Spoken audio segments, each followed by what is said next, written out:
મોરબી તાલુકાના રોટરી ગામની શાળાના આચાર્ય મણિલાલભાઈ સરડવા વય નિવૃત્તિ છતાં તેમનો નિવૃત્તિ વિદાય સમારોહ યોજાયો।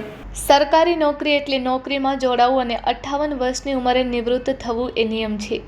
જે નિયમ મુજબ મોરબી તાલુકાના રોટરી ગામની શાળાના આચાર્ય મણિલાલભાઈ સરડવા વય નિવૃત્તિ છતાં તેમનો નિવૃત્તિ વિદાય સમારોહ યોજાયો હતો, જેમાં મોટી સંખ્યામાં શિક્ષકો, સ્નેહીજનો અને ગ્રામજનો ઉપસ્થિત રહ્યા હતા। જોગાનું જોગ મણિલાલભાઈનો જન્મદિવસ હોય, જ્યાં કેક કાપીને જન્મદિવસ ઉજવાયો હતો। મણિલાલભાઈની નિવૃત્તિ તારીખ 31/5/2026 છે, પણ આજથી વેકેશન શરૂ થઈ ગયું હોય આ સમારોહ વહેલો યોજાયો છે।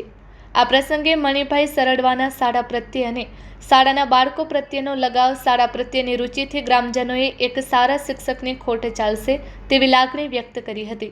સિનિયર શિક્ષક દિનેશભાઈ વડસોલાએ મણિભાઈની જીવન ઝરમર જણાવી હતી।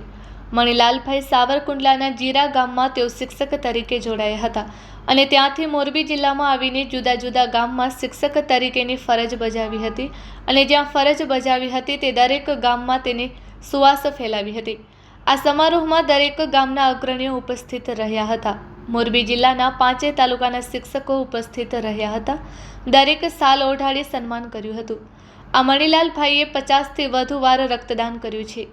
વ્યસન મુક્તિ અભિયાનમાં સારી એવી રુચિ ધરાવે છે અને નિવૃત્ત થયા પછી સામાજિક પ્રવૃત્તિઓમાં જોડાઈ જવું છે તેવો તેમનો ઉદ્ગાર રહ્યો હતો। આ સમારોહમાં પાટીદાર સમાજના આગેવાનો A.K. પટેલ, ડૉક્ટર મનુભાઈ કૈલા, જયંતિભાઈ વિડજા તેમજ મણિલાલભાઈ સરવડ, શિક્ષક સંઘના પ્રમુખ દિનેશભાઈ હુંબલ તેમજ દિનેશભાઈ વરસોલા સહિતના શિક્ષકો, ગ્રામજનો, સરપંચ સહિત મોટી સંખ્યામાં સ્નેહીજનો ઉપસ્થિત રહ્યા હતા। Report by Shrikant Patel, Kutch Care News, Morbi. નોકરી ઉંમર થઈ અને 40 વર્ષની મારી નોકરી થઈ।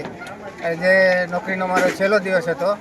બાળકો સાથે ઓળખપોત હોય કાયમ, એટલે આજે બધું એકલવાયા જેવું જીવન લાગતું હતું અને બીજા નંબરમાં બાળકોને જોઈ અને હું આખો ગદગદિત થઈ ગયો, કારણ કે બાળકો સાથે 40 વર્ષ લગી એકમેક થઈ અને નિખાલસ ભાવથી રહ્યા હોય એટલે એને આપણે છોડતા અંદરથી ચોક્કસ દુઃખ લાગ્યું।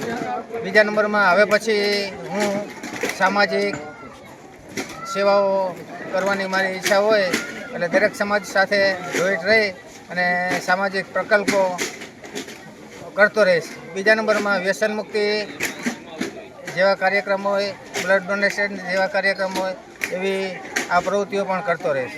મારું નામ છે છત્રોલા રવિ ગુણવંતભાઈ। હું અમરનગર ગ્રામ પંચાયતમાં સરપંચ તરીકે છું। વધારે આમ તો મણિલાલ સાહેબ પાસે હું 3 થી 4 વર્ષ તો ભણેલો છું ઓલરેડી, અને મારા ગુરુ છે।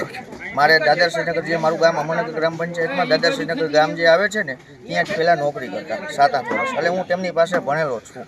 અને સાહેબનું એક એવું કામ છે કે શિક્ષક તો સારું જ છે ઓલરેડી, અમરનગર ગ્રામ પંચાયતમાં જે રોટરી ગ્રામમાં અત્યારે શિક્ષક તરીકે ફરજ બજાવતા, પણ એમની સાથે જે સ્કૂલમાં વિકાસ કરવાનો છે, કોઈ પણ વસ્તુ હોય ત્યારે સાહેબ હર હંમેશા અમને પણ સરપંચ તરીકે હેરાન સાહેબ કરતા હોય છે કે ભાઈ સરપંચશ્રી આ એક વસ્તુ જરૂર છે, અને સાહેબ ખુદ એક્ટિવ છે, બરાબર। અને આજે સાહેબનો વિદાય સમારંભ છે ત્યારે અમને બહુ દુઃખ થયું કે સાહેબ ટૂંકમાં અહીંથી આજે વિદાય લઈ રહ્યા છે, પણ છતાં સાહેબને હું કહું છું કે કોક વાર અહીંયા ચક્કર મારજો, કોઈ પણ વિકાસનું કામ હોય તો અમારી સાથે સાહેબ રહે, બસ એવી લાગણી મળે।